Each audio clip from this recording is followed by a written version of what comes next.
Менің каналыма тіркеліп кетіңіздер. Күніге қызықты оқиғалармен бөлісіп отырамын. Каналыма жазылып, лайк басып, қай қала тори отырғанысты жазып кетіңіздер.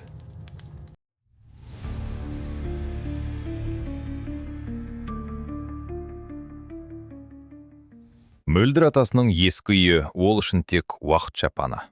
Өткен өмірден тығылып, ақыры бір демалатын жер болады деп ойлаған еді. Бірақ ол кейбір есіктердің кездейсоқ ашылмайтынын әлі білмеген тұғын. Мөлдір айнаға қорқынышсыз қарауды баярда ұмытқан. Өз бейнесінен қорыққандықтан емес. Маратпен өткен 7 жылдық некесі оны кімге айналдырғанын көруден қорқатын. Оның құлыққа салған кілтінің сылдырынан ақ, оның оң аяғымен немесе сол аяғымен тұрғанын күні бұрын тауып алуға үйренген әйелді көруден қорқатын. Соққы күткендей иығын қысып жүретін әйелді көруден қорқатын. Соққылар әртүрлі болатын. Марат ақылды адам еді. Ол ешқашан жұрттың көзі түсетін жерде көгерген із қалдырмайтын. Есесіне көршілер өтіп бара жатқанда жымиып тұрып, сүйектерін сықырлайтындай етіп білегінен қысуды жақсы білетін.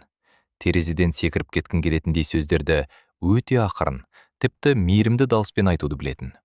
Апта бойы оның бар екенін байқамауды, ал содан кейін дұрыс қойылмаған шынаяқ үшін аяқ астынан жарылуды білетін. Сол кезде шынаяқ қабырғаға ұшатын, оның артынша қолға түскеннің бәрі ұшатын. Бірде ол рұқсат сұрамай құрбысына қоңырау шалған шын ғана оны жуынатын бөлмеге 4 сағатқа қамап қойды. Басқа жолы оның пальтосын қоқыс тастайтын құбырға көрсете етіп лақтырып жіберді. Қайшы құсап жүресің, мені ұялтасың. Ол содан кейін күйеуі өзі таңдап берген киімді ғана киіп, 3 қыс бойы тоңып жүрді. Құрбылары баяғыда қоңырау шалуды қойған. Ол адамдармен сондай бір мәміле жасай білетін. Олар оның өмірінен ешқашан болмағандай үн-түнсіз жоғалып кететін. Алдымен Кәусар, сосын Ләйла, содан кейін бұрынғы жұмысындағы әріптестері. Марат. Сен олардан өзің алыстадың дейтін. Ол да бұған дерлік сенетін. Жұмысында тартып алды. Бірден емес, бірте-бірте. Алдымен ол жұмыста кешігіп қалған сайын жанжал шығаратын. Содан кейін оның бастығына оның үйден тыс жерде тым көп уақыт өткізетінін айтып шағымданды. Сосын, сенің жалақың деген күлкілі ғой. Үйде отыр, өзім асыраймын деді. Сөйтіп ол үйде қалды. Алтын тордың ішінде ол жақсы табыс табатын, онысын жоққа шығаруға болмайды. Ақшаны ол көрмеді, банк картасы тек күйеуінде болды. Дәл сол себепті нотариалдық кеңседен хабарлама, сыртында оның аты жазылған, тікелей өзіне арналған қарапайым ақ конверт келгенде Марат байқап қалмасын деп оны халатының қалтасына тығып үлгерді. Жүрегінің қатты соққан сонша күйеуі естіп қоятындай көрінді. Қадыр атасы 3 ай бұрын қайтыс болған. Ол бұл туралы немере әпкесінен хат алмасу желісіндегі хабарлама арқылы білді. Марат хат хабарларына да жететін, бірақ ол бұл жолы жылдамдық танытты. Ол сол хабарламаны оқып, ертерек өшіріп үлгерген еді. Жерлеу рәсіміне бара алмады. Марат. Өмірімде 3 рет көрген шал үшін билетке ақша құртудың қажеті жоқ деді. Бұл өтірік болатын. Ол тұрмысқа шыққанға дейін атасын жиі көретін. Қадыр ата бір түрлі, аз сөйлейтін, ашық түсті көздерінің жанары ауыр, қолдарынан топырақ пен ағаштың иісі аңқитын адам еді. Ол қаладан жырақ орналасқан ескі үйде жалғыз тұратын және ешқашан қонақ шақырмайтын. Бірақ мөлдір келсе, оны дәл сол күні, дәл сол сәтте күтіп отырғандай қарсы алатын. Ол тұрмысқа шыққаннан кейін баруын тоқтатты. Марат рұқсат етпеді. Нотариалдық кеңсені ешкімнен көмек сұрамай өзі тапты. Маратқа дәріханаға бара жатқанын айтып, хабарламаны алды да шығып кетті. Нотариус көздері шаршаңқы жас әйел болып шықты. Ол мөлдірге бәрін, макияжбен жасырылған білегіндегі көгерген іздерді де, оның неге есікке жиі жалтақтай беретінін де түсініп тұрғандай қарайтын. Атаңыз Қадыр Жұмабекұлы өсиет қалдырды, деді ол папканы ашып жатып. Ол сізге үйді және оның жанындағы жер учаскесін өсиет еткен. Құжаттар рәсімделген, заң жүзінде бәрі таза. Сіз жалғыз мұрагерсіз. Мөлдір естігенін бірден түсінбей қайта сұрады. Үй толығымен және оның айналасындағы 6 сотық жер. Нотариус оның алдына қағаздарды қойды. Бәрі осында. Мына жерге және мына жерге қол қоюыңыз керек. Ол өсиетті қашан жасады? 5 жыл бұрын. Нотариус үнсіз қалды. Ол бізге жеке өкім қалдырды. Хатты сіздің қолыңызға тікелей табыстауды өтінді. Атаңыз бұғаннан ерекше баса назар аударды. Пошта арқылы да емес, туыстар арқылы да емес, курьер арқылы да емес. Бірақ хатты ол өзі сенетін адам арқылы тікелей жіберді. Кім арқылы? Ол есімді атамады, тек ол өзі келеді, ал хат оны керек жерде күтетін болады деді. Біз клиенттердің еркін орындауға дағдыланғанбыз, ол қаншалықты оғаш көрінсе де. Хат бізде жоқ, ол сол адамда. Мөлдір құжаттарға қол қойды. Нотариус қоштасарда оның қолын еркекше қатты қысып, ақырым ғана тіл қатты. Атаңыз өте нақты адам еді. Ол не істеп жатқанын білді. Мөлдір үйге басқа жолмен, саябақ арқылы өтетін ұзын жолмен қайтты. Құжаттар сөмкеде жатты, ал оның әрбір қадамы алдыңғысынан гөрі нық бола түскендей еді. Миында есептеулер жүріп жатты, санап, жоспар құрды. Үй – бұл шығар жол. Үй – бұл оған тиесілі қабырғалар. Үй – бұл Мараттың кіруге құқығы жоқ жер. Ол осы туралы ойлап, қадамын қалай жылдамдатқанын өзде байқамай қалды. Көп жылдардан бері алғаш рет басын тік ұстап, иығын қыспай келе жатқанын да байқамады. Хат туралы, оның бір жерде бар екені, атасының бұл тізбекті әдейі құрғаны, дәл осы тәсілді таңдағаны туралы ол дерлік ойламады. Неге конвертті өсиетпен бірге қоя салмаған? Неге бөтен қолдар арқылы? Неге ол өзі келеді деді? Ол қайдан білді? Бұл сұрақтар санасының түкпірінде ақырын айналып жүрді, бірақ ол оларды өзінен алыстатты. Қазір жұмбақ шешетін уақыт емес еді. Кіреберіс есігінің алдында оны көршісі күтіп тұрды. Тұрар апа бірінші қабатта 20 жыл тұратын және әрбір тұрғынның өмірі туралы олардың өздері білмейтін нәрселерді де білетін. Кішкентай, арық, қолдарын кәрілік тақтар басқан, ал көздері әйнек сынығындай өткір әйел. Мөлдір әрқашан асығыс сәлемдесіп, кідірмеуге тырысатын. Марат оның көршілермен сөйлескенін жақтырмайтын. Бірақ қазір Тұрар апа тура өткелдің ортасында тұрып, оны күтіп тұрғандай қарайтын. Дәл оны, дәл бүгін. Айналайын Мөлдір, деді ол. Оның дауысы әдеттегіден өте жай, сақтықпен шықты. Саған бірдеңе беріп жіберген еді, баяғыда. Мен тек қолайлы сәтті күтіп жүрдім. Ол алжапқышының қалтасынан қалын, сарғыш тартқан және сүргіш мөрмен басылған конвертті алып шықты. Мөлдір оған көз алмай қарап, орнынан қозғала алмай қалды. Кім беріп жіберді? Тұрар апа сәл үнсіз қалды. Бір ақсақал, 3 ай бұрын келген еді. Ол нотариустан қайтып келгенде бересін деді. Оған дейін емес. Мөлдір конвертті алды. Ол күткеннен де ауырлау екен. Оны танитын ба едіңіз? Жоқ деп жауап берді көршісі. Сосын сәл кідіріп, өте ақырын қосты. Бірақ оның көздері аумай, сенікіне ұқсайды екен. Мөлдір пәтеріне көтерілді. Есікті қалай ашқан есінде жоқ. Марат жұмыста, сағат 8-ге дейін оралмайды. 3 сағат, тұт-тура 3 сағат. Ол ас үйге өтіп үстел басына отырды да конвертті алдына қойды. Батырылған өрнегі бар қою, қызыл сүргіш мөрге ұзақ қарады. Әріпте емес, ел таңбада емес, жапырақтар бар бұтаққа ұқсас бірдеңе. Тек жапырақтар дұрыс емес, тым симметриялы, тым әдейі орналасқандай. Қадыр ата ешқашан еш нәрсені жайдан жай істемейтін. Мөлдір конвертті қағаз кесетін пышақпен мөрді зақымдап алмауға тырысып, ұқыпты ашты. Мұның не үшін қажет екенін өзі де түсінбеді. Ішінде қолмен жазылған бірнеше парақ бар екен. Атасының жазуын ол бірден таныды. Ірі, сенімді, дауыссыз дыбыстарды қатты басып жазған. Мұндай қолтаңба өз сөздерінің салмағы бар екеніне үйренген адамдар да болады. Ол оқи бастады. Айнам Мөлдір, егер сен осы хатты қолында ұстап отырсаң, демек сен баяғыда істеуің керек болған нәрсені ақыр істегенің. Мен қанша уақыт өткенін нақты білмеймін, бірақ сенің келетініңді білдім. Сен қажет кезде әрқашан келетінсің.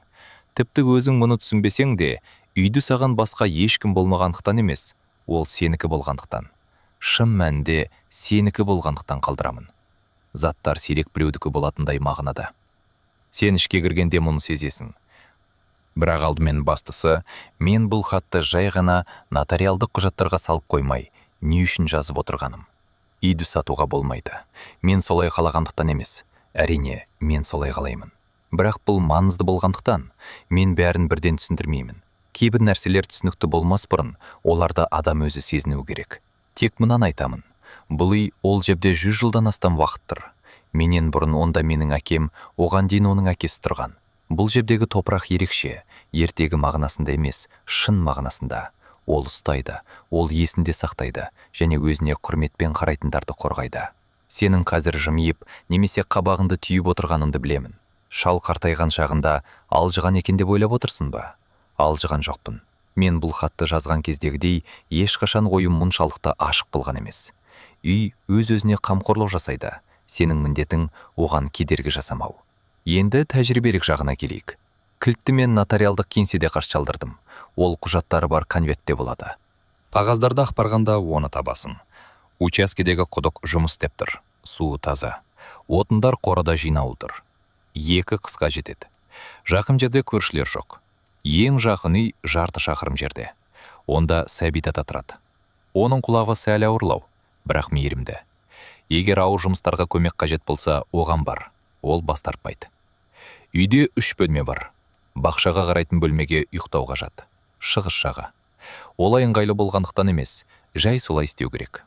Және соңғысы. Мөлдір. Мен сенің қазір кіммен жүргеніңді білмеймін. Өмірімде не болып жатқанын нақты білмесем де, сен айтпадың, ал мен сұрамадым. Өйткені бәрін сөзсіз-ақ көрдім. Мен сені соңғы рет бірнеше жыл бұрын көрдім. Маған бір қарағаның өзі жеткілікті болды. Егер сенің қасындағы адам үйді тартып алғысы келсе, жол берме. Тіпті о қаншалықты сендірерлік сөйлесе де, әсіресе сендірерлік болса. Есінде болсын, үй сенікі, тек сенікі. Және ол мұны біледі. Мен сені жақсы көремін, құлыным. Сен менің жексенбі күндерімдегі ең керемет сәттерім едің. Қадыр атаң, мұндай хаттарды өмірімде ешқашан алған емеспін. Егер артында сүйікті күйеуім мен 1-2 балам тұрса, бәрін байсалды қабылдамас едім. Бірақ сол сәтте көз алдымда ащы мұң басып, атама тиесілі үй ең жақсы шығар жол болып көрінді. Мөлдір оқып бітіріп, біраз уақыт үстелге қарап жай ғана отырды. Сосын әр сөйлемді асықпай қайта оқып шықты. Ол жыламады. Соңғы жылдары көз жасы бір жаққа кетіп, құрақ қалған құдықтай ішінен құрғап қалған. Бірақ кеудесінде бір жылы сезім көтеріліп, сол жерде көмірдей қатты әрі ыстық болып тұрып қалды. Сен менің жексенбі күндерімдегі ең керемет сәттерім едің. Дәл жексенбі күндері ол бала кезінде атасына келетін. Ол ешқашан қуанышты екенін айтпайтын, жай ғана оның алдына шай құйылған шынаяқты қойып, қасына отыратын. Олар 1 сағат бойы үнсіз отыра алатын, және бұл жақсы еді. Ол орнынан тұрып, құжаттары бар нотариалдық конверт тақтарды. Кілт сонда екен, үлкен темір кілт, өрнекті басымен қарайып кеткен. Ескі құлыптың ескі кілті. Мөлдір оны алақанында қысты. Металл тез жылынды. Тиістісінен де тез. Ол сағатқа қарады. Мараттың оралуына 1,5 сағат қалды. Осы уақыт ішінде алғаш рет ойлары ретке келді. Аландағы сарбаздардай нақты, салқын. Кету. Жай ғана кету емес, жоғалу. Дұрыс, үн-түнсіз, із-түзсіз. Ол үйге жетпей тұрып, Марат үй туралы білмеу керек. Егер ертерек білсе, жолын табады. Ол әрқашан жолын табатын. Не алу керек? Бірінші кезекте құжаттар. Төлқұжат комодтың тартпасында жатты. Ол мұны нақты білетін. Марат бірде оны сенімділік үшін тығып тастаған еді, бірақ жарты жыл бұрын ол білдірмей оны өз орнына ауыстырып үлгерді. Ең қиын жағдай үшін, дәл осындай ерекше жағдай үшін. Ол қашуға баяғыда дайындалған екен, тек мұны өзіне мойындамаған. Ақша мәселесі мұнда қиындау еді. Өзінің ақшасы мүлде жоқ болатын, бірақ өткен аптада ескі күртесінің қалтасынан бірнеше жыл бұрын ұмытып кеткен қағаз ақшан тапқан. Ондай үлкен сома емес, бірақ бастапқы уақытқа жетеді. Тамаққа нақты жетеді. Ал үй бар. Киімдерден тек ең қажеттісі ғана. Сағат 8-ге үлгеру үшін бір пакеттен артық алмау керек. Мөлдір орнынан тұрып, жатын бөлмеге кірді. Біреу оның ішіндегі дүрбелеңді өшіріп, оның орнына айқындықты қосқандай, тез, нақты, дерлік эмоциясыз қимылдады. Төсектің астынан құжаттарды алды. Ол оларды оралғаннан бері соңғы 2 сағат бойы сол жерде жасырып қойған еді. Төлқұжат, нотариалдық қағаздар, хат, кілт. Бәрін полиэтилен пакетке салды. Пакетті сөмкенің түбіне, үстіне жемпірді қойды. Киімді ешқандай сезімсіз таңдады. Ыңғайлы әрі жылы киімдер. Ол өзі таңдаған киімдердің ешқайсысын алмады. Принцип үшін емес, жай ғана бұл заттарды ұстағанда жат болып көрінді. Некеге дейінгі уақыттан бері ғажайып түрде сақталып қалған ескі тоқылған джемперін алды. Джинс алды, 2 ауысымдық іш киім алды. Содан кейін ас үйге өтіп, көшіп келгеннен бері тартпада жатқан қынабы бар шаруашылық пышағын алды. Ойланып тұрып қайта орнына қойды. Қорықпағандықтан емес, атасының үй өз-өзіне қамқорлық жасайды деп жазған үшін. Ол мұның нені білдіретінін білмеді, бірақ әйтеуір сенді. Кіреберісте тоқтап, бөтен қабырғаларға оралған 7 жылдық өмір өткен пәтерге Марат 3 жыл бойы жөндеймін деп уәде беріп, сол күйі жөндемеген төбедегі сызатқа көз тастады. Қабырғаға емес, оған ұшып келе жатқанда өзі қашып үлгерген шынаяқтан тұсқағазда қалған даққа. Күйеуі бірде көңіл күйі болмағандықтан дюбельдермен бірге жұлып алған қисық ілгішке қарады.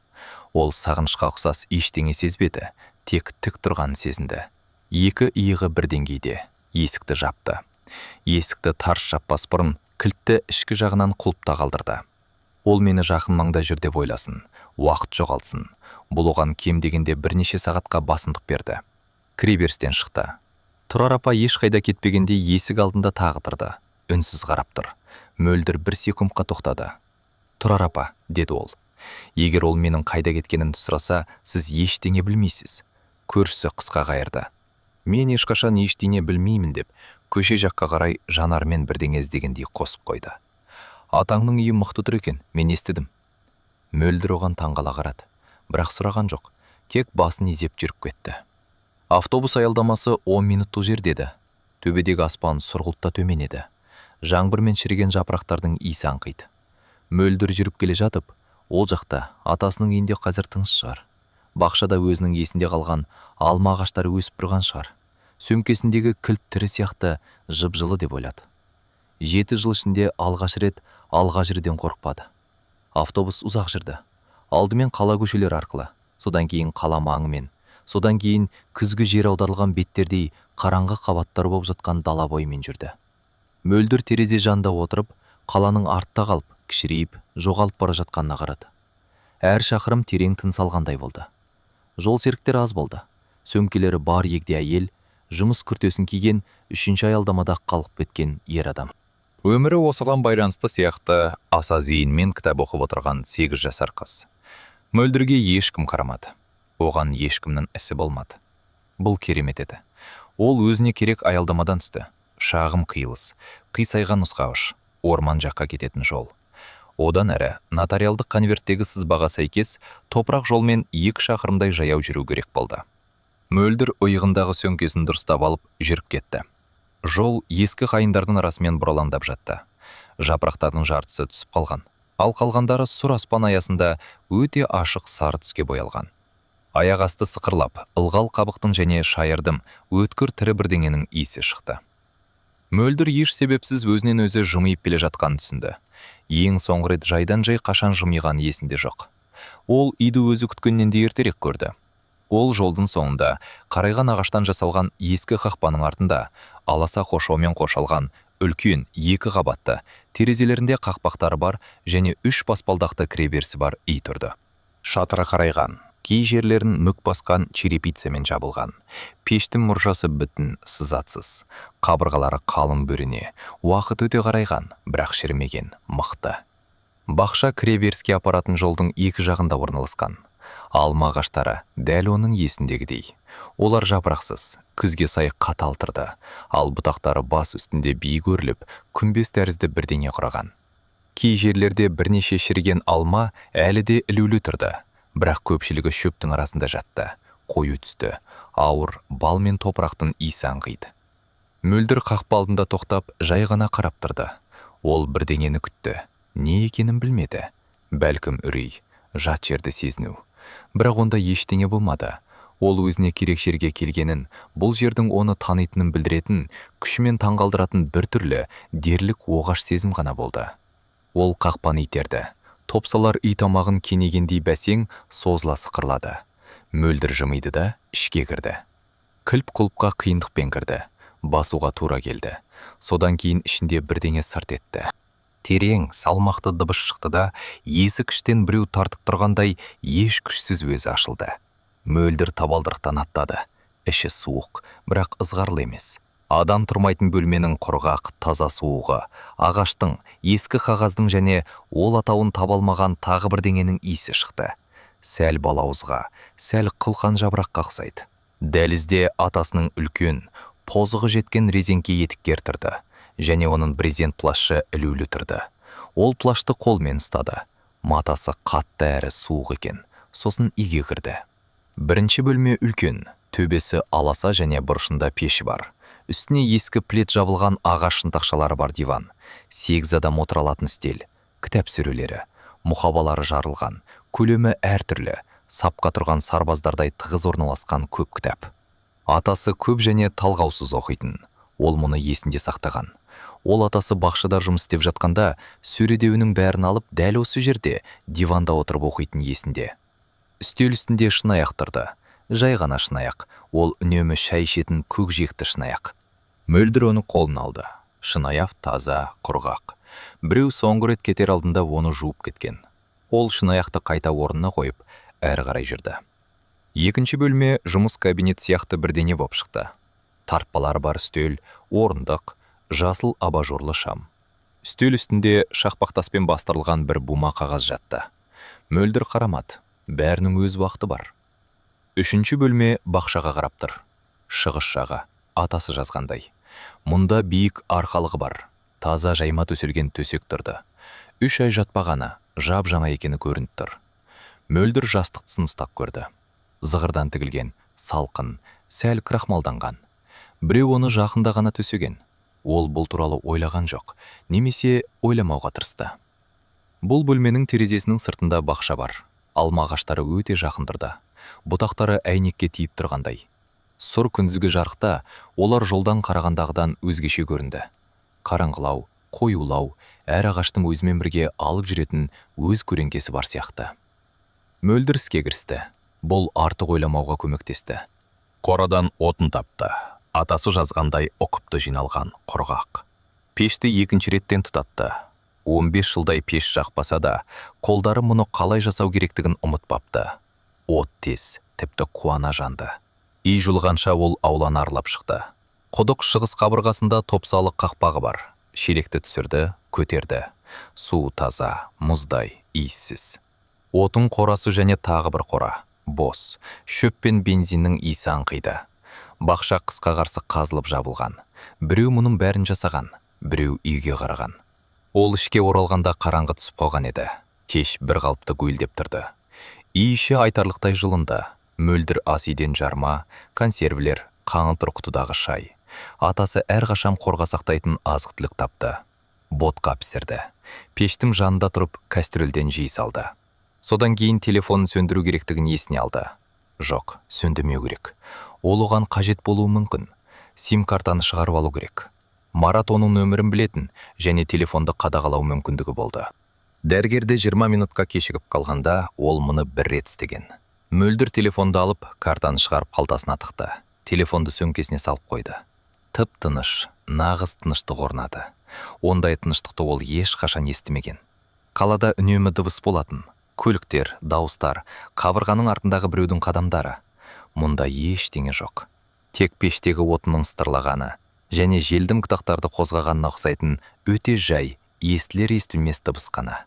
Ол шығыс бөлмесіне оралып, киіммен төсекке жата кетті де, сөреде жатқан пледті жамылып төбеге қарады. Ол жерде қою бөренелер, олардың арасында найзағай сияқты жіңішке сызаты бар әктелген сылақ көрінді. Терезе сыртында әбден қараңғы түсті.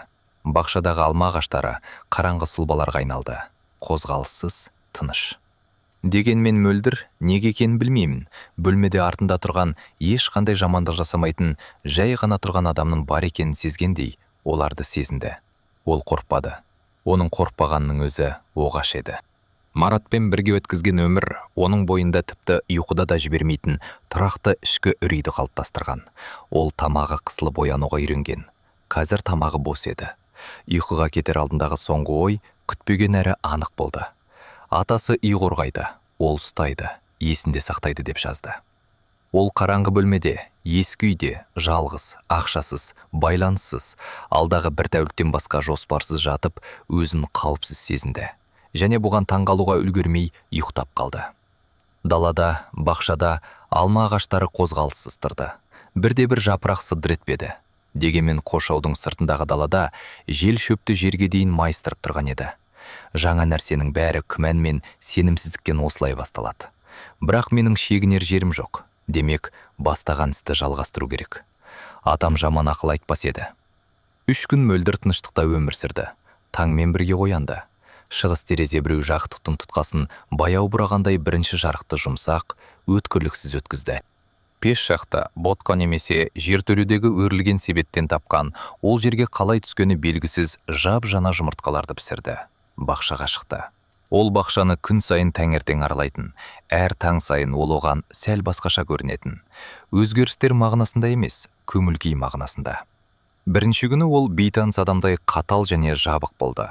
Екінші күні сәл жұмсағырақ, сынай қарағандай. Үшінші күні ол таңертең шығып, оны тек бір сөзбен атауға болатын нәрсені сезінді. Қабылдау. Алма ағаштары оны өзіңіздікі деп шешкендей. Мөлдір мұның күлкілі естілетінін түсінді, бірақ бұл туралы еш қымсынбай ойлады. Сәбит ата екінші күні келді. Бақша арқылы бір шүберекке оралған затты көтеріп келді. Ол кішкентай, бүкіш, үлкен түйінді қолдары бар және құлағын мүлдем естімейтін адам болып шықты. Мөлдірге өз атын 3 рет қайталауға тура келді. Ол басын изеп, көзін сығырайтып, ақыры, Қадырдың қызы, көріп тұрмын деді. Сосын шүберекті үйге кірмей, кіреберіске қалдырды. Шүберекте картоп пен пияз бар екен. Мөлдір алғыс айтқысы келді. Бірақ ол бақша арқылы артына қарамай кетіп бара жатты. Ол атасының кабинетінен ескі дәптер тауып алып, еш мақсатсыз жай ғана жаза бастады. Жай ғана ішінен көтерілгеннің бәрін бір жерге шығару керек болғандықтан. Марат туралы, 7 жыл туралы, мұның қалай басталғаны және өзінің қашан өзін жоғалтып алғанын байқамағаны туралы жазды. Жыламай, жай ғана өзіне есеп беріп жатқандай бір қалыпты және егжей-тегжейлі жазды. 4-ші күні ол келді. Мөлдір көліктің даусын естігенде бақшада болатын. Некеде болған жылдары ол санат деңгейінде тануға үйренген қозғалтқыштың қаныс дыбысы. Жүрегі бірден қысылып, қабырғасын соқты. Денесі басынан бұрын еске түсірді. Марат көліктен түсіп, қақпаның алдында тұрды. Ол палалық қымбат. Бұл жерге мүлдем үйлеспейтін күртеше киген еді. Және үйге мөлдір жақсы білетін, бәрін шешіп қойған, бағалаушы, суық көзқараспен қарады. Таптым, деді ол. Сұрақ емес, сөгісте емес. Аңшының қанағаттануымен айтылған жай ғана факт. Мөлдір жолдың ортасында үнсіз тұрды. Аяқтарын нық тұрды. Ол өзде бұған таңғалды. Сен маған жай ғана айта салуыңа болар еді ғой, деп жалғастырды. Ол өте қауіпті, ақырын, дерлік жағымпаз дауыспен. Атаң қайтыс болып, үйін қалдырыпты. Біз бірге шешер едік қой. Мен бәрібір хабардар болдым, және мекен жайды оқыдым. Бұл театрдың не керегі бар? Кет, Марат. Ол жымиып, қақпаның құтқасынан ұстады да итерді. Қақпа ашылмады. Ол қаттырақ итерді, сосын иығымен салмақ салды. Бекіткіш көтерілген болатын. Мөлдір мұны өзі көрді. Ол қақпаны бекіткішпен жапқан жоқ, жай ғана іле салды. Бірақ олар қазықтай қағылып тұрды. Марат шегініп топсаларға, бекіткішке, содан кейін оған қарады. Қақпаны аш. Жоқ. Ол бірнеше секунд үнсіз қалды. Әдетте соңынан жаман бірдеңе болатын сол үнсіздікпен.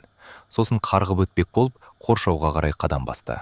Қоршау аса биік емес, белден сәл жоғары еді. Ол аяғын көтерген сәтте бірінші бұтақ оған жетті.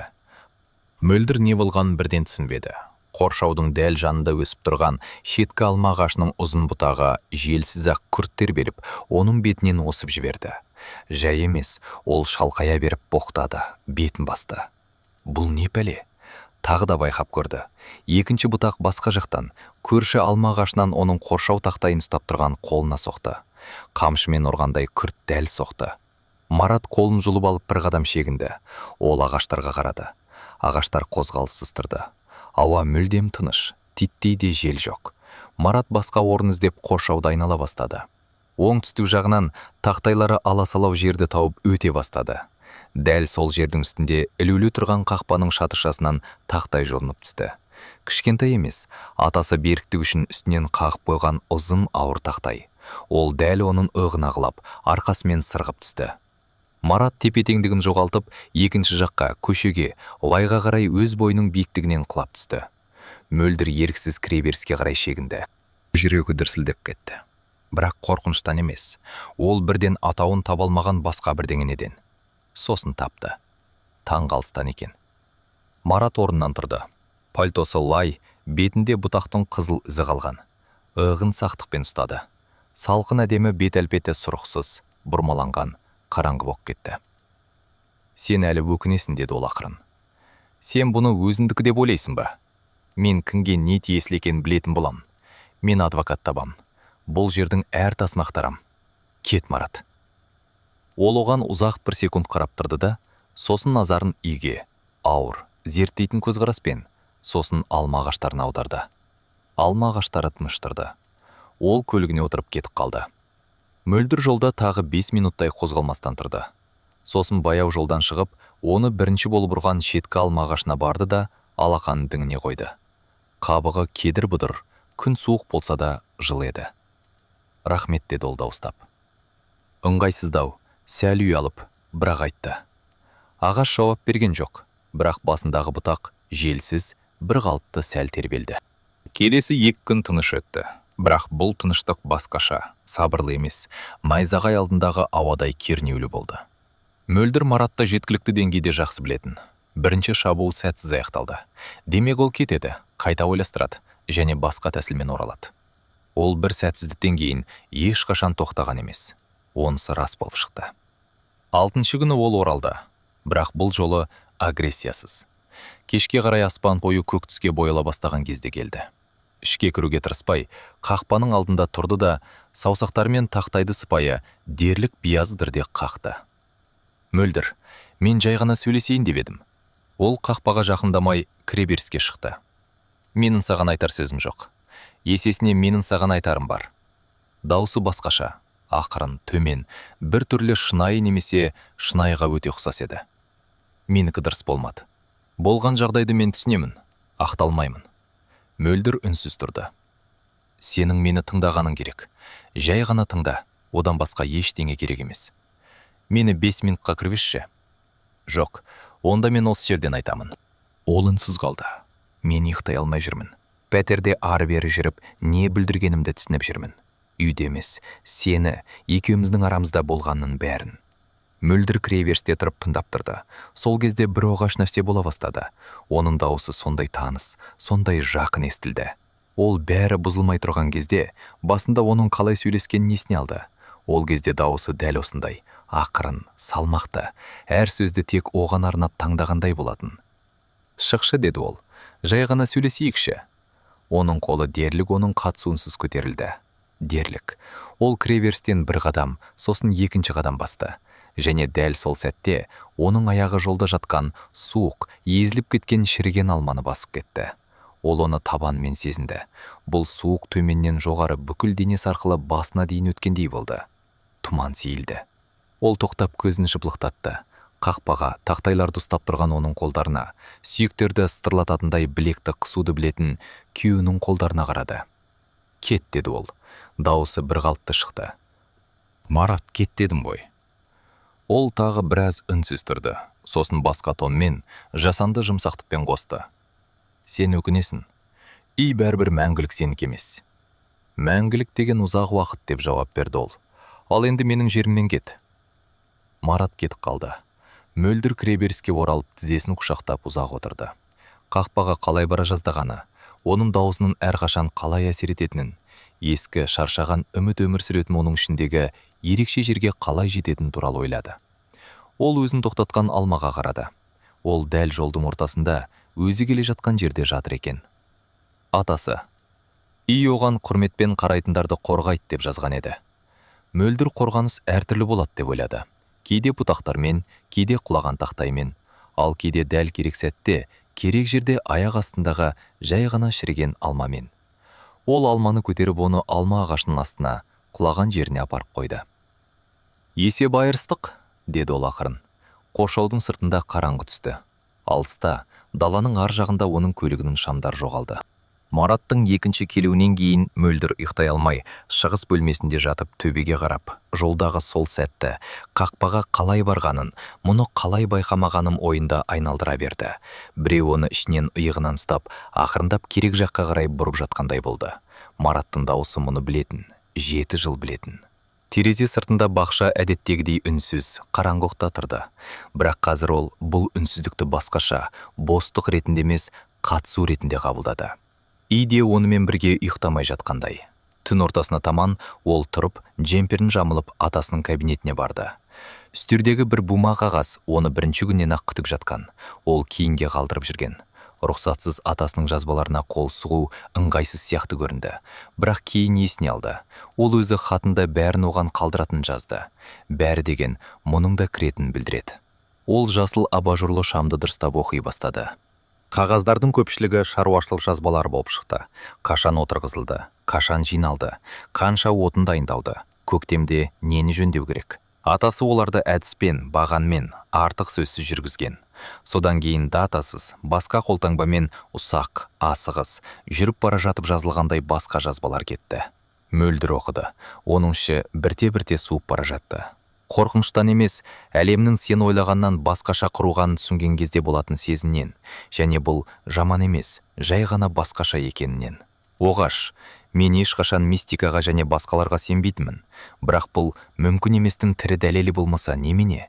Атасы үй туралы құрылыс ретінде емес, тіршілік иесі ретінде жазған. Пафоссыз, іскерлікпен, көршісі немесе жануар туралы жазатындай. Бүгін үй бөтен итті кіргізбеді. Ол қақпа алдында қыңсылап, қақпа ашық тұрса да кірмеді. Сенімді белгі. 3-ші жыл қатарынан алма ағаштары өнім беріп жатыр, ал көршілердікі жоқ. Сәбит ата таңғалуда. Учаскені сатып алуға бір адам келді. Жақсы ақша ұсынды. Қақпа алдында тұрғанда жел болмаса да, оның бас киімі 2 рет ұшып кетті. Мен бас тарттым. Мөлдір парақты аударды. Бұл үйді арғы атам әлі де дұрыс салуды білетін кезде салған. Жай ғана қабырға тұрғызған жоқ. Орынды таңдады. Бір апта бойы жүріп қарап, жерді тыңдады. Орын өзін-өз таңдайды деді арғы атам. Тек кедергі жасамау керек. Әрғарай бірнеше беттен кейін. Үй зұлым да, мейірімді де емес. Ол қандай болса сондай. Ол онда адал өмір сүретіндерді ұстайды, және арам пиғылмен келгендерді ығыстырады. Бұл сиқыр емес. Бұл судың төмен қарай ағатын сияқты солай құрылған. Мөлдір қағаздарды қоя тұрып тыныштықта отырды да, қайтадан қолын алды. Соңғы жазба басқа сиямен, басқаларынан кешірек жазылған екен. Ескі көк сияның орнына шәрикті қаламның пастасы. Мөлдір басқа адамға тұрмысқа шығады. Мен мұны білемін. Оның көзінен осыдан 3 жыл бұрын ол келген кезде көргенмін. Есікке қарап, неге қарап тұрғанымды өзің де түсінбейтін сол көзқарас. Мен оған бұны өзгерту үшін ештеңе айтпадым. Адамдар өздері істеу керек, бірақ үй оны қабылдайды, үй оны күтеді. Мен оған бәрін өсиет етемін, және тек бір ғана нәрсені сұраймын: сатпауды. Қалғанын үй өзі істейді. Мөлдір мұны 2 рет оқыды. Оның көзінен осыдан 3 жыл бұрын көрген. Демек ол білді, осыншама уақыт біліп үндемеді, және оған арналған осы шығар жолды бағанмен жазылған шаруашылық жазбалар сияқты әдіспен құрастырған. Нотариус, хат, Тұрар апа конвертпен кілт. Ол оған ашуланарын немесе алғыс айтарын білмеді. Алғыс айтуға тоқталды. Шамды сөндіріп, шығыс бөлмесіне барды. Және дәл сол кезде естіді. Дыбыс төменнен, еденнің астынан. Ол әлі ашпаған жертөледен шықты. Тыныш, бір қалыпты, біреудің баяу дем алып жатқанына немесе жіпке байланған ауыр бірдеңенің тербелгеніне ұқсайды. Мөлдір дәліздің ортасында қатып қалды. Дыбыс тоқтамады. Ол қатты емес, қайта айнала, мүлдем тыныш, бір қалыпты, үзіліссіз болғанда ғана естіле бастайтын дыбыс түріне жататын. Ол тұрып тыңдап тұрды. Жүрегі жиі соқты. Марат қақпада тұрған кездегідей қатты емес, бірақ сезілетіндей. Сосын атасының не жазған есіне түсті. Үй құрметпен қарайтындарды қорғайды. Үй зұлым емес, ол жай ғана бар. Ол ас үйге барып, егер жертөледе жарық болмаса деп шам алды. Тарпадан қол шам тапты. Бұрыштағы көк жертөленің қақпағына жақындап, 1 секунд кідірді де ашты. Төменнен дымқыл жердің, ағаштың және тәтті бірдеңенің, бәлкім тосаптың немесе алманың иісі шықты. Дыбыс сәл анығырақ естілді. Ол төменге жарық түсірді. Қабырға бойындағы ағаш сөреде тосаппен тұздалған көкөністер салынған банкалар тұрды. Біркелкі қатарлар, ұқыпты, қол қойылған. Пияз бен сарымсақ байламдары төбедегі бөренеден ілулі тұр. Және сол жерде, бөрененің дәл астында, желдің өтінде және қабырғадағы саңлауда кендірішпен байланған кішкене құрғақ шөптер байламы тербеліп тұр екен. Ары бері, бір қалыпты, ақырын.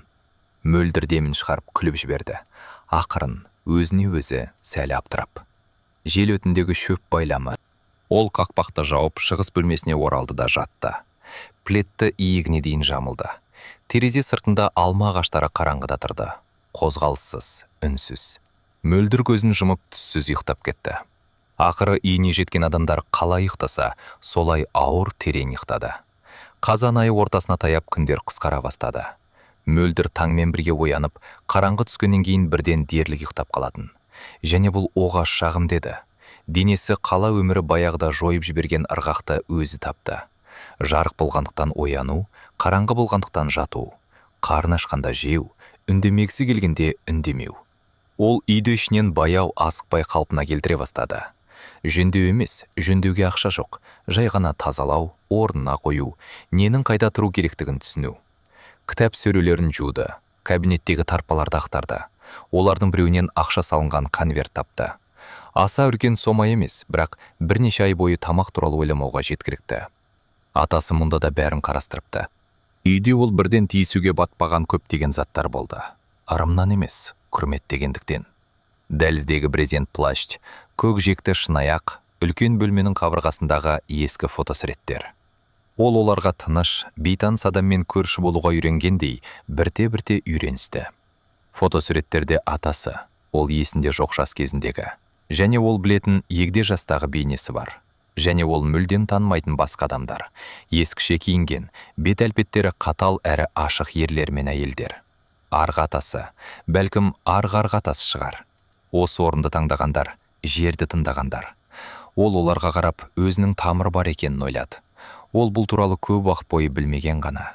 Сәбит ата күнара келіп тұрды. Әрқашан бақша арқылы, әрқашан қолына бірдеңе ұстап келеді. Картоп әкелді, сосын сәбіз, сосын бір құты бал. Аз сөйлейтін, құлағын ашар еститін, ал айқайлағанды ұнатпайтын. Бірақ бірде кіреберісте кідіріп, бақшаға қарап тұрып бірдеңе деді. Мөдір естімей қалып қайта сұрады. Ол даусын көтерместен қайталады. Алма ағаштары күшейіпті. Сен келгелі күшейіпті. Ол не деп жауап берерін білмеді. Бір күні ол шатырды жинастыруды ұйғарды. Ол жаққа кабинеттен жінішке баспалдағы апаратын, мөлдір қолшаммен жоғары көтерілді. Не күтерін білмей, қоқыс, ескі жиһаз, сынған заттар, ұмытылған қораптар күткен. Шатыр дерлік бос боп шықты. Аласа бөренелер, шаң, есту терезесінен түскен сұр жарық және алыс бұрышта темір жолақтармен құрсауланған үлкен ағаш сандық. Ол оған жақындады. Қақпағы құлыпталмаған екен. Жеңіл, дерлік қуана ашылды. Ішінде кенепке оралған заттар жатты. Ол оларды абайлап, бірінен соң бірін ашты. Ескі құралдар, қашау, сүргі, сабы жарылған балға, шеті қызыл жіппен кестеленген дастархан, ұсақ өрнек, жапырақтар бар бұтақтар, конверттің сүргіш мөріндегідей өрнек. Мөлдір дастарханды қолында ұстап тұрып, сосын ұқыпты түрде қайта орап қойды. Одан да тереңіректе. Ерекше кітап, мұқабасында атауы жоқ, қою түсті былғармен қапталған. Беттері қалың, сарғайған. Мәтін атасының шаруашылық жазбаларымен бірдей қолтаңбамен, қолмен жазылған. Тек одан да ескірек, қаталдау. Ол төмен түсіп, шамның жанындағы үстелге отырып, оқи бастады. Бұл күнделікте, нұсқаулықта емес, көбінесе бақылаулар еді. Оның тегіндегі бірнеше ұрпақ еркектер бұл кітапты бірінен соң бірі жүргізіп, қолдан қолға өткізген. Әрқайсысы өз қолтаңбасымен жазған. Бірақ сол бір нәрсе туралы, үй туралы, учаске туралы, оның әртүрлі адамдармен және жылдың әртүрлі уақытында өзінің қалай ұстайтыны туралы, не істеуге болмайтыны және не қажет екені туралы. Дұғалар емес, рәсімдер де емес, ауа райы немесе отын шығыны сияқты адал жазылған жай ғана бақылаулар. Ол бір абзацты 3 рет қайталап оқыды. Үй өтірікті көтермейді. Өтірік үшін жазалайды деген мағынада емес. Жай ғана судың елеуште тұрмайтыны сияқты өтірік оның ішінде тұрмайды. Бұл жерге арам пиғылмен келген адам көпке тұрақтамайды. Үй оны қуып шығады. Біреу өзі кетеді, біреуге кетуге көмектеседі. Ал сәл төменіректе басқа қолтаңбамен кейінірек жазылған. Үй сондай-ақ шешімсіздікті жақсы көрмейді. Мұнда тұратын адам өзінің не қалайтынын білуі керек. Күмәнді ол көтереді. Адал күмәнді. Бірақ адам жауабын біліп тұрып, білмегендей кейіп танытқанда, үй қинала бастайды. Мөлдір кітапты жапты. Ол жауапты білетін. Баяғыда білген. Бұл үй оныкі. Бұл жер оныкі. Марат ешқандай жолмен ешқашан екеуінде ала алмайды. Бірақ ол Маратты білетін. 2 рет сәтсіздікке ұшырағаннан кейін ол тоқтамайды. Ол ақылды, шыдамды және кекшіл. Ол жаңа тәсіл табады. Онысы дұрыс болып шықты. Келесі күні-ақ. Марат жалғыз келген жоқ. Онымен бірге бой аласа, іскерлік пальто киген, қолтығына папка қыстырған әйел болды. Олар қақпа алдында тұрды. Марат тағы да сыпайы, тағы да биязы қақты. Мөлдір бұл заңгер. Жай ғана құжаттарды көру үшін. Ешқандай қысым жоқ. Мөлдір жақындамай кіреберіске шықты. Маған заңгер керек емес, саған көмек керек деді ол, жұмсақ дауыспен. Сен жалғызсың, ақшасыз, байланыссыз. Үй шығынды талап етеді. Мен саған жау емеспін, Мөлдір. Мен жай ғана адами тұрғыдан шешкім келеді. Заңгер әйел үнсіз үйге қарап тұрды. Оның көзқарасында бір жамандық бар еді. Ол баспана ретінде емес, өзінің атына аударып қойған мүлік ретінде қарады. Кетіңіздер, деді Мөлдір. Біз жай ғана сөйлесеміз. Марат қақпаның тұтқасынан ұстады. Қақпа тағы да ашылмады. Заңгер әйел көмектеспек болып алға қадам басты. Және дәл сол сәтте оның аяғының астынан мүлдем тегіс жерден қалың тұман бұрқ ете қалды. Ақ, күтпеген суық тұман. Әйел аяғын тартып алып еріксіз артқа шегінді. Тұман сол сәтте сейіліп кетті. Ол абдыраған түрде жерге қарап тұрды. Марат та сол жерге қарады. Сосын қолын қақпадан баяу тартып алды. Біз әлі сөйлесеміз, деді ол Мөлдірге. Жоқ, деп жауап берді ол. Сөйлеспейміз. Олар кетіп қалды. Мөлдір олардың соңынан қарап тұрды. Сосын назарым қақпаға, бақшаға, алма ағаштарының қою дүндеріне аударды. Үй үнсіз қалды, бірақ тыңдаған кездегідей өзінше үнсіз қалды. Қараша айы дауылмен де, қатты аязбен де емес. Шашаңғылық сияқты бірте-бірте тыныш келді. Таңертең жерді жеңіл аяз қарып, шөп ақшыл әрі сынғақ боп тұрды. Ал алма ағаштары бозғылт аспан аясында мүлдем қарайып кетті. Мөлдір кешке пешті жағып қоятын, және таңертең үй қабырғалардың жасына қарағанда жылуды жақсырақ ұстап тұрғанын байқайтын. Бейне бір оның тоңғанын өзі қаламайтындай. Ол мұндай нәрселерге енді таңғалмайтын болды, жай ғана қабылдады. Өткен апталарда ол әрбір бұрышты меңгеріп алды. Ас үйге кіреберістегі қай тақтайдың сықырлайтынын білетін, және оны автоматты түрде айналып өтетін. Үлкен бөлмедегі терезені ерекше түрде жабу керектігін, әйтпесе солтүстіктен жел соғатынын білетін. Қорада отының артында құлағы жыртық, қолға түспейтін, жабайы бірақ күн сайын таңертең тамақ сұрап келетін жирен мысықтың тұратынын білетін. Ол оған ботқа қалдықтары салынған ыбыс қалдыратын. Мысық тәуелсіз тіршілік иесінің қадір қасиетімен оған қарамай үнсіз жейтін. Ол оны қадір деп атады. Ішінен дауыстап емес, ақшаны ол үнемдеп жұмсады. Сәбит ата көкөністер әкелетін. Жирен мысық кейде түсіндірусіз, үнсіз кіреберіске тышқандақ тастап кететін. Мысық көріп қалмауы және ренжімеу үшін ол оларды көміп тастайтын. Мөлдір қолда бар нәрседен тамақ пісіруді үйренді, және бұл іс оған бұрын соңды байқамаған тыныш рахат сыйлайтынын байқады. Кештерін ол оқумен өткізетін. Атасының кітапханасы үлкен әрі оғаш екен. Агрономиялық анықтамалықтардың жанында философиялық трактаттар тұрды. Детективтердің жанында жергілікті тарих, шөптер, құрылыс туралы кітаптар.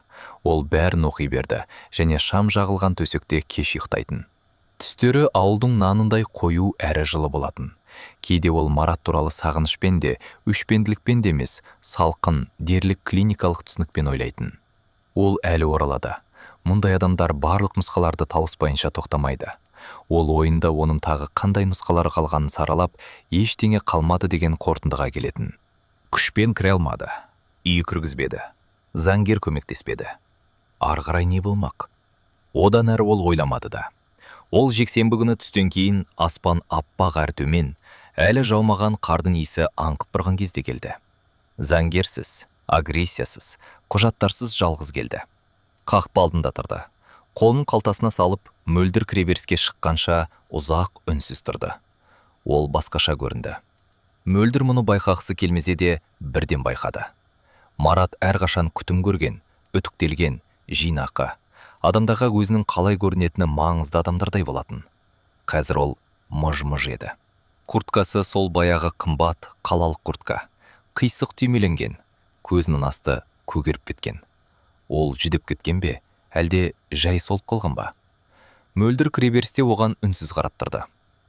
Мен ештеңе талап етпеймін, деді ол.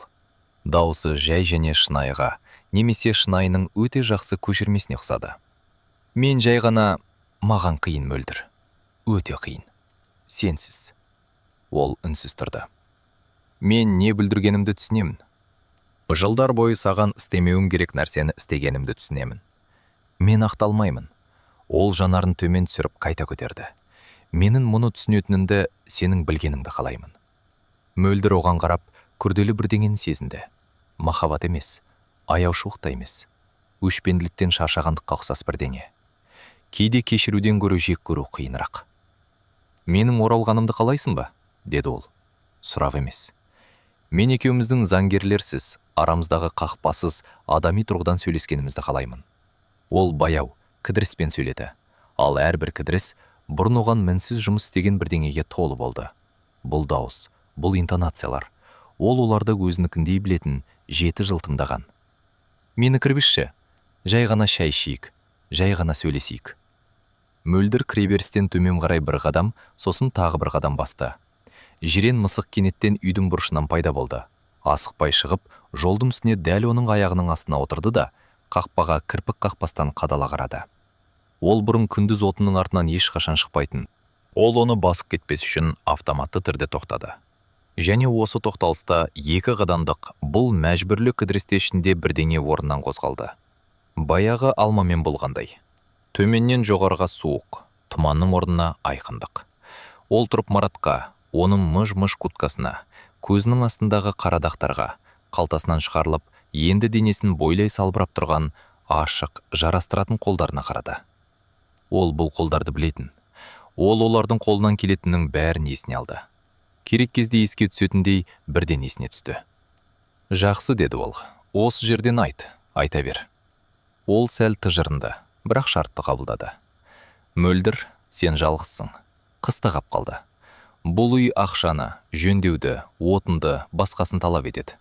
Мен көмектесуге дайынмын. Барлық шығындарды өз мойныма алуға дайынмын. Ол үнсіз қалды. Бізге тек бәрін дұрыс, қалыпты адамдар сияқты бірлесіп рәсімдеу керек. Бірлесіп деген қалай? Екеуміздің атымызға қайта рәсімдеу ме, немесе тағы бір кідіріс? Сату, ақшасын алу, қалыпты өмір бастау, бірге немесе бөлек, өзің білесің. Бірақ бұл ақша саған еркіндік берер еді, Мөлдір. Нағыз еркіндік. Міне, мәселе қайда. Мөлдір ішінде бірдеңенің жақсы қиыстырылған есік жабылғандай, нақты, түпкілікті жабылғанын сезді. Оның пиғылы өзгермепті. Марат жыртқыш еді, және соңына дейін солай болып қалды. Кек мен өзгердім, ал оның ойына бұл кіріп те шықпапты. Сату, осының бәрі не үшін керек болды? Мыж-мыж куртка мен көздің астындағы қарадақтар, шынайға ұқсайтын дауыс не үшін қажет еді? Ол үй туралы, жер туралы, оның қанша тұратын туралы біліп алған. Мөлдір осында пештің жанында қолын жылтып, жабайы мысыққа ботқа беріп отырғанда, ол есептепті. Заңгер көмектеспеді. Демек, аяушылық арқылы, шаршау арқылы, оның ішінде ескі, тапталған үміт өмір сүретін жер арқылы басқа жағынан келу керек. Дерлік қолынан келді. Кет, Марат. Мөлдір, тыңдашы. Жоқ. Дауысы бір қалыпты және сабырлы шықты. Ол өзінің осы сабырлығына өзі қалды. Мен 7 жыл тыңдадым. Жеткілікті. Сен қателік жасап тұрсың. Мүмкін. Бірақ бұл менің жерімдегі, менің үйімдегі, менің қателігім. Кет. Ол нұсқаларды қайта санап тұрғандай, оған ұзақ зерттей қарады. Содан кейін оның көзқарасы үйге, ескі қабырғаларға, черепица шатырға, қоршаудың артындағы алма ағаштарына ауысты. Және бұл көзқараста ештеңе де жоқ еді. Ашу да, өкініш те емес, тек салқын есеп қана. Қолында не ұстап тұрғаныңды өзің де түсінбейсің, деді ол ақыры. Түсінем, деп жауап берді ол. Сен ойлағаннан да жақсырақ. Ол тағы 1 секунд үнсіз тұрды да, бұрылып көлігіне қарай кетті. Мөлдір оның соңынан қарап тұрды. Жирен мысық жолдан тұрып, асықпай керіліп, ешкімге қарамастан өз ісімен бұрыштың артына қарай кетті. Көлік от алып жолға шықты да, ағаштардың артына жасырынды. Мөлдір жолда әлі ұзақ тұрды. Ішкі дүниесі тыныш еді. Бос емес, дәл тыныш. Барлық тірі адамдар ұйықтап жатқан үйде қалай тыныш болса, солай. Ол басын көтерді. Алма ағаштары оның үстінде жалаңаш, қараңғы, шыданды болып тұрды. Болды, деді ол дауыстап. Оған да, атасына да, өзіне де емес. Жай ғана дауыстап. Өйткені бұл сөз ауаны қажет етті. Болды. Содан кейін үйге оралып, үй жапты да шайнекті қойды. Ол қайнағанша, атасының дәптерін шығарып таза бетін ашты. Қаламды алып датаны жазды. Ойланып барып төменірек жазды. Бүгін мен оны Соңғы рет қуып шықтым. Соңғы рет екенін білемін. Үйде мұны біледі. Қаламды қойып, жазылғанға қарады да бір сөз қосты. Жақсы. Терезе сыртында алғашқы қар жауа бастады. Желсіз, біркелкі үлпектермен, біреу жерді әдіспен және асықпай ақ көрпемен жауып жатқандай тыныш. Қар жауып, сол күйі қалды. Қарашаның аяғына қарай учаске аппақ қармен сондай тығыз және тегіс жабылды. Ол салынған суреттей көрінді. Адамша өлсесек, алма ағаштары тізеден қарға батып тұрды. Және ақ қағазға жазылған белгісіз алфавиттің қою әріптеріне ұқсады. Мөлдір күн сайын таңертең шығыс терезесінен оларға қарайтын, және әр таң сайын бұл көріністен шаршамайтын ойлайтын. Қыс басқа арғақты талап етті. Ол да бейінделді. Ерте тұру, түнде отын тастамаса, пеш таңға қарай суып қалатын. Көбірек тамақ пісіру, дене ыстық тамақ сұрады. Учаскеде аз жүру, есесіне кітаппен немесе дәптермен шам жанында ұзағырақ отыру. Ол көп жазды. Күнделік емес, атасы бақылаулар деп атайтын нәрсені. Үй туралы, бақша туралы, күннің әртүрлі уақытында жарықтың қалай өзгеретіні туралы. Қар жауып тұрса да бақша арқылы келуін тоқтатпаған. Бірде күрекпен келіп, қақпадан кіреберіске дейінгі жолды үнсіз тазалап, қол қимылмен шайдан бас тартқан Сәбит ата туралы. Аязда дәлізге кіруге келісіп, енді сол жерде атасының ескі плащында маған рахмет айтыңдар дегендей ұйықтайтын жирен мысық туралы. Марат келмеді. Ол күтті. Қорқынышпен емес, дайындықпен. Оның соңғы келуінен кейінгі алғашқы 2 апта жолдағы көліктердің дыбысына құлақ түрді. Содан кейін қойды. Босаңсығандықтан емес, үйдің одан жақсы еститінін түсінгендіктен. Егер бірдеңе дұрыс болмаса, ол біледі. Желтоқсан айының басында күтпеген жағдай орын алды. Мөлдір атасының кабинетіндегі соңғы тартпаны, тұрып қалатын және ашылғысы келмейтін ең төменгі тартпаны жинастырып жатқан. Ақыры ашылды. Ішінен ол хаттар тапты. Бір емес, кендір жіппен байланған, сарғайған тұтас бір бума. Олар атасына арналған екен. Конверттердегі қолтаңбалар әртүрлі. Еркектікі, әйелдікі, баланікі. Кері мекенжайлар, әртүрлі орындар, әртүрлі жылдар. Ол бөтен хаттарды оқымады. Жай ғана буманы қолында ұстап тұрып, атасының адамдарға толы ұзақ өмір сүргенін, және сол адамдардың бәрі оған хат жазған, ал ол оларды тұрып қалатын төменгі тартпада сақтағанын ойлады. Буманың астында байлаусыз тағы бір бөлек конверт жатты. Онда оның есімі жазылған. Мөлдір оған көз алмай қарады. Атасының қолтаңбасы. Конверт мөрленбеген, жапқышы жай ғана ішіне қарай кіргізілген. Ол ашты. Онда бір парақ бар екен. Айнам Мөлдір, егер сен осы тартпаны тапсаң, демек орналасып жатырсың. Жақсы. Демек бірінші хатта жазбаған тағы бірдеңені айтуға болады. Ұмытып кеткендіктен емес, оны бірден оқымау керек болғандықтан. Үй ішінде адамдар тұрғанда өмір сүреді. Ауыспалы мағынада емес, тура мағынада. Мен бос қалған үйлердің не болатынын көрдім. Олар өз-өзіне кіріп кетеді. Қабырғалар ұстайды, шатырлар ұстайды. Ал ішінде кез келген жүктен ауыр бостық пайда болады. Бұл үй 100 жыл ішінде бірде-бір рет бос қалмаған. Менен кейін бос қалама деп қорықтым. Сен оның бос қалуына жол бермедің. Рахмет. Тағы бір нәрсе. Сен бәлкім бірдеңені байқағанда шығарсың. Түсіндіру қиын оғаш нәрселерді.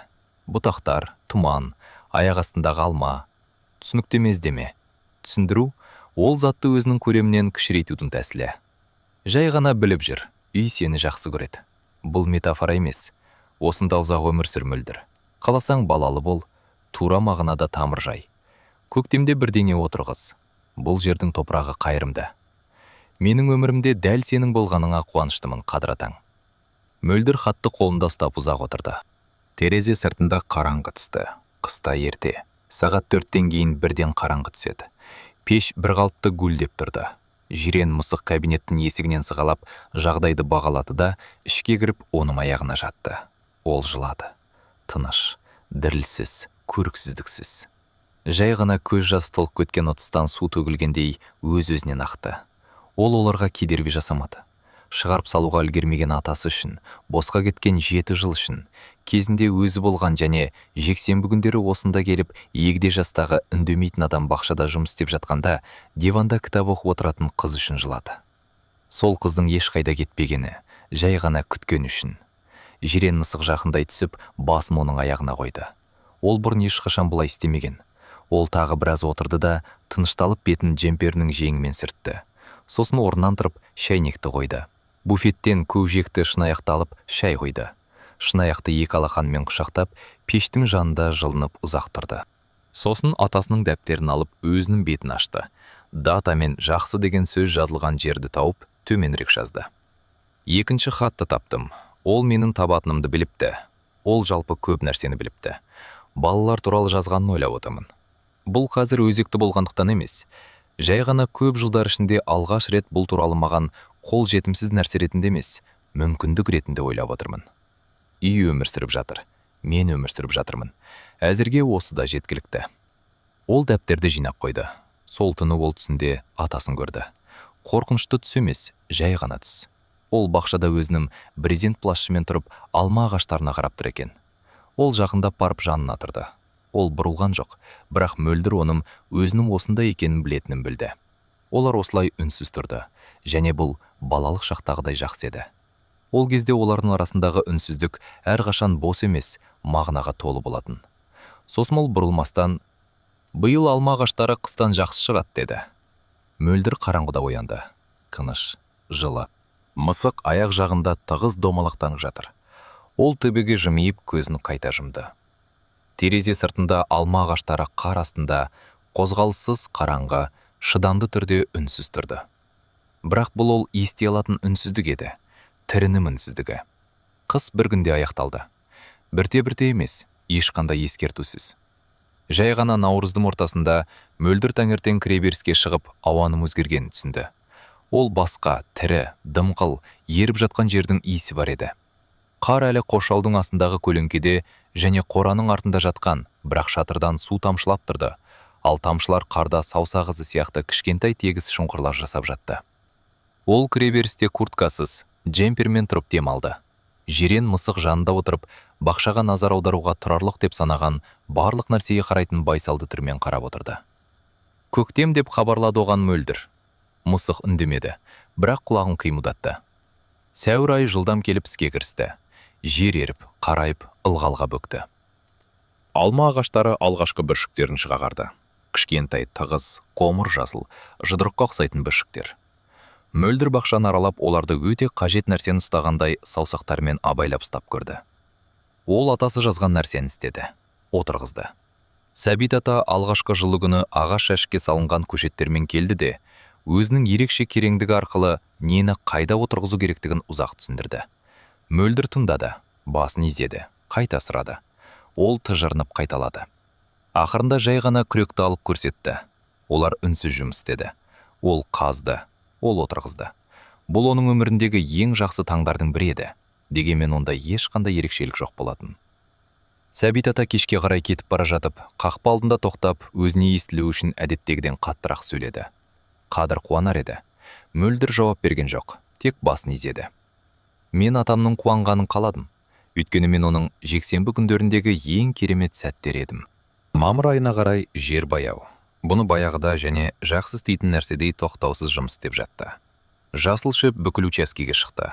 Ал мөлдір атасының жазбалары бойынша отырғызған бақша тегіс әрі қалың болды. Алма ағаштары бәрінен кеш, мамырдың ең соңында әдейі үзіліс жасағандай гүлдеді. Бір күнде бәрі бірден ашылып, бақша аппақ болып кетті. Мөлдір таңертең шығып бірден кері кіре алмады. Қою бұтақтардағы ақ гүлдер, қою, тәтті, адамның басын айналдыратындай иіс. Қайдан пайда болғаны белгісіз аралар. Гүлдеген бақшадағы жарық басқаша болады. Ол төменнен күлтелерінен шағылсат та, жарық көз екеу сияқты көрінеді. Біреуі аспанда, екіншісі осында, бақшада. Ол жолдың ортасында тұрып, атасының мұны жылдар бойы әр мамыр сайын көргенін, және енді оны өзі көретінін ойлады. Мамыр айында немере әпкесі Зәуре қоңырау шалды. Оны алыс туыстар арқылы, бірнеше адам арқылы тапқан. Мөлдір ол кезге дейін жаңа сим-карта салып алған. Марат білетін емес. Нөмірін тек Сәбит атамен қажет болған жағдайда нотариусқа ғана берген. Зәуреге өзі берді. Қағазға жазып, тәтесі арқылы беріп жіберді. Зәуре кешке қоңырау шалып келмегені, қоңырау шалмағаны, табандылық танытпаған үшін кінәлі дауыспен ұзақ кідіріспен сөйледі. Мөлдір оны тоқтатты. Бәрі жақсы, Зәуре. Шынымен бе? Сен ол жақта жалғызсың ба? Жалғыз емеспін. Мен имен біргемін. Тұтқадағы үнсіздік. Ол қалай? Бұл жақсы, деді мөлдір. Жазда келсең өзім түсінесің. Зәуре маусым айында келді. Қақпа алдында тоқтап, үйге және бақшағаға, содан кейін қарсы шыққан мөлдірге ұзақ қарап тұрды да, сен басқаша болып кетіпсің, деді. Иә, жақсы жағына шығар, үміттенемін. Олар 3 күнді бірге өткізді. Осы 3 күн ішінде мөлдір бәрін айтып берді. Марат туралы, 7 жыл туралы, нотариус туралы, хат туралы, бұтақтар мен жолдағы алма туралы. Зәуре үнсіз тыңдап отырды. Кейде ернін жымқырды. Бұтақтар мен алма туралы да үнсіз тыңдап, қайта сұраған жоқ. Екінші күні кешке олар кіреберісте отырды. Зәуре, оның енді келмейтінін білесің бе, деді. Сезіп отырмын ба? Жоқ, мен тура мағынада айтып отырмын. Зәуре сәл үнсіз қалды. Кәусардың шешесінен естідім. Ол көшіп кетіпті. Жұмысы басқа жерде дейді. Пәтерін сатып жіберіпті. Мөлдір үнсіз қалды. Сосын, жақсы, деді. Ешқандай салтанат, ешқандай ащы дәмсіз жеңілдік жоқ. Жай ғана жақсы. Баяғыда жабылу керек болған есік жабылғандағыдай жақсы. Зәуре кеткеннен кейін ол атасының кабинетінен бұрын байқамаған немесе назар аудармаған тағы бір затты тапты. Төменгі сөреде қалың агрономиялық анықтамалықтың артында кішкене ағаш шақта отырды. Ішінде фотосурет. Атасы жастау, арқасы тік, жанында 7 жастағы қыз бар. Оның қолынан ұстап, объективке байсалды әрі сеніммен қарап тұр. Қыздың шашы ашық түсті, сәл дудыраған, ал қыз барасын мөлдір бірден тани алмады. Сосын таныды. Бұл өз еді. Ол бұл фотосуретті есіне түсіре алмады. Бұл күнді есіне түсіре алмады. Бірақ позасында оның жібергісі келмейтін нәрсені ұстағандай, атасының қолын қатты ұстауында сондай бір таныс нәрсе бар еді. Оның тамағына өксікті қылды. Ол жақтауды кабинеттегі үстелге, бұрын қағаздар бумасы жатқан жерге қойды. Енді бума ақтарылып, оқылған, бір бөлігі кері жиналған, бір бөлігі бөлек папкаға салынған. Үстел оның үстеліне айналды. Кабинет оның кабинетіне айналды. Ол абайлап, жерді сипалай отырып жұмыс істей бастады. Интернеттен қашықтан корректор жұмысын алатын бірнеше орын тапты. Оны еш қиындықсыз қабылдады. Мұқият оқу қабілеті ешқайда кетпеген, жай ғана ұзақ уақыт қолданылмаған екен. Алғаш тапқан ақшасын ол орынсыз жұмсады. Сәбит атадан балды ол сұраған бағадан 2 есе қымбатқа сатып алды. Сәбит ата ақшаны алып, оған ұзақ қарады да, сосын жинақ қойып, тағы бір құты бала келді. Шілде ыстық болды. Мөлдір бақшаға шатырдан тапқан ескі креслоны қойып, күн тым жоғары көтерілгенше, таңертең тізесіне ноутбугін қойып, сол жерде жұмыс істеді. Алма ағаштары керек уақытта көлеңке түсірді. Жирен мысық қасындағы шөпте, жарық түскен жерде, шалқасынан жатып, өмірге толық қанағаттанған кейіппен ұйықтап жататын. Кейде ол ноутбугін қоя тұрып, жай ғана отырып, өмірдің қандай оғаш болатын туралы ойлайтын. 7 жыл бойы теріс жолмен жүріп, шығар жол жоқ деп қалай ойлауға болады? Пошта жәшігіндегі бір-ақ конверт бәрін қалай өзгерте алады? Өлі адам тірілерден гөрі саған қалай жақсырақ қамқорлық жасай алады? Ол атасы туралы жиі, дерлік күн сайын, ауыртпалықпен емес, жылы сезіммен ойлайтын. Маңызды және білінбейтін бірдене жасаған адам туралы, және тек содан кейін ғана оның қаншалықты маңызды екенін түсінген кездегідей ойлайтын. Тамыз айында алма ағаштары 2-ші рет гүлдеді. Бұл сирек кездесетін жағдай еді. Сәбит ата келіп көріп, мөлдір алғаш рет оның жүзінен жай ғана мақұлдауды емес, таңғалысқа ұқсас бірдеңені байқады. Жазда 2-ші рет, деді ол өзіне дауыстап. Мен мұндайды көрген емеспін. Мөлдір көрді. Ақ гүлдердің арасымен бақшада жүріп, атасының сөзі рас болғанын ойлады. Бұл жердің топырағы қайырымды. Сол күні кешке ол кіреберіске шығып, ымырт түскен бақшаға ұзақ қарап тұрды. Алма ағаштары қараңғыда дерлік көрінбейтін, бірақ ақ гүлдер жарқырап тұрды. Әлсіз, бір қалыпты, ішінде жарығы бар нәрсенің жарқырағанындай. Ол Зәуреге жазатынын, оны тағы бір рет шақыратынын, жазда босап кеткен кіреберістегі баспалдақты жөндеу керектігін, күзде өткен жолғыдан да көп отын дайындау керектігін ойлады. Шамасы қыс ұзақ болатын сияқты. Бірнеше жылдан кейін бәлкім бұл үйде көбірек адам болар деп ойлады. Қазір емес, бірақ күндердің күнінде атасы туралы ойлады. Сенікі дұрыс болды, деді ол дауыстап. Бәрі туралы. Бақша үнсіз қалды. Сосын бір бұтақ тербелді. Келіскендіктің белгісіндей баяу, желсіз. Жирен мысық қараңғыдан шығып, оның тізесіне секіріп шықты да, бүйірлері қозғалатындай күрсініп жайғасты. Мөлдір қолын оның арқасына қойды. Бақшаның үстінен алғашқы жұлдыздар көрінді. Қалың емес, сирек нүктелермен аяқталмаған сөйлемнің әріптері сияқты. Күн салқындай бастады. Артындағы үйде пеш ақырын гүлдеп тұрды. Ол шынымен біржолата мәңгілікке өз ендеді. Және бұл сондай қарапайым, әрі сонымен бірге сондай орасан зор болғаны соншалық, ол сөз іздеп әуре болмады. Жай ғана тамыз кешінің жылы жарығында атасының үйінің кіреберісінде, тізесінде жирен мысығымен отырып, алма ағаштарының қараңғыда қалай дем алатынын тыңдап отырды. Мен шынымен ешкім менің пу сыртынан дем алмайтындай, және менен бірдеңе алуды армандамайтындай еркінмін. Атамның үйі де еркін, өйткені ол ешкімге ештеңе қарыз емес. 100 жылдан астам тұрды, және әлі де талай тұрады. Сабырлы және үнсіз. Сіздердің лүпілдеріңіз бізді жаңа әңгімелер жазуға шабыттандырады. Жаңа шығарылымдарды жіберіп алмау үшін жазылыңыздар.